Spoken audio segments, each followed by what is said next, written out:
গরুর খামারে ওয়ালাইকুম আসসালাম। গরুর খামারে গরু দেখতে আসছি গরুদেরকে নিয়ে। এই গরু যারা বেশ বড় খামার ব্রাহ্মণবাড়িয়া কোটতলার,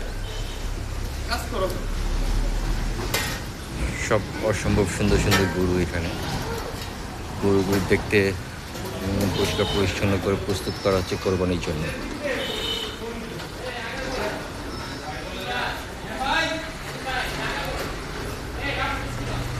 গরুগুলি সত্যি সত্যি বেশ সুন্দর, বেশ দামি, বেশ বড় মাপের গরু। বাংলাদেশের খামারগুলি বেশ উন্নত হয়েছে এবং বাংলাদেশের সবাই গরুগুলিকে বেশ আদর যত্ন করে বড় করেছে এই কোরবানির জন্য। এত সুন্দর পরিষ্কার পরিচ্ছন্ন একটা খামার। এবং আমার বউয়ের বড় ছোট ভাই একটা গরু কিনেছে তার মতো করেই, সুন্দর গরুটা 2,20,000 টাকা দিয়ে গরুটা কিনেছে। এই ছেলেটা, এর নাম হলো নাজিম, কোটতলা ব্রাহ্মণবাড়িয়া থাকে।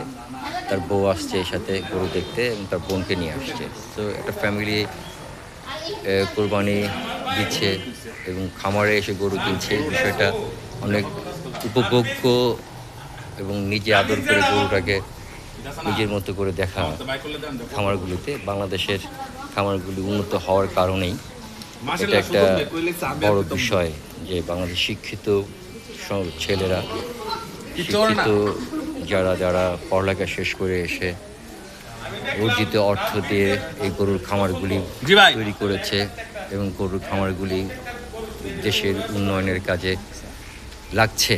মানে মূলত পক্ষে আমাদের ভারতের গরু আর প্রয়োজন নয় এখন। আমরা বাংলাদেশের গরু স্বয়ংসম্পূর্ণ, আল্লাহর রহমত, শেখ হাসিনার অবদান, আমরা কখনো এটাকে অস্বীকার করতে পারবো না। কারণ শিক্ষিত ছেলেগুলি যারা এই খামার করে স্বাবলম্বী হচ্ছে এবং দেশ এবং জাতির জন্য উপকার বয়ে নিয়ে আসে। সবাইকে ধন্যবাদ।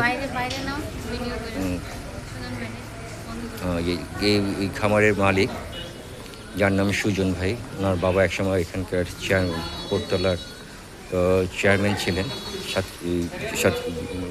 চেয়ারম্যান। আমরা মালিকের কথা একটু শুনি। ভাই, আপনার খামার করে কেমন লাগতেছে? মানে গরু? আলহামদুলিল্লাহ ভাই, আমার তো খামার করে তো আমার মানে খামার একবার যারা করে ভাই, যারা সবসময় ভাই খামারের প্রতি একটা অন্যরকম ফিলিংসের। হ্যাঁ ভাই, মানে নিজেই শত কোটি টাকার মালিক, নিজেই কাজ করছেন খামারে। মানে আসলে নিজের যেই পরিশ্রমটা, মানে ভালোবাসা মিশ্রিত পরিশ্রম, এটার আউটপুট আল্লাহর মতো হয়। তো ধন্যবাদ সবাইকে, ভালো থাকবেন, সুস্থ থাকবেন। অগ্রিম ঈদ মুবারক।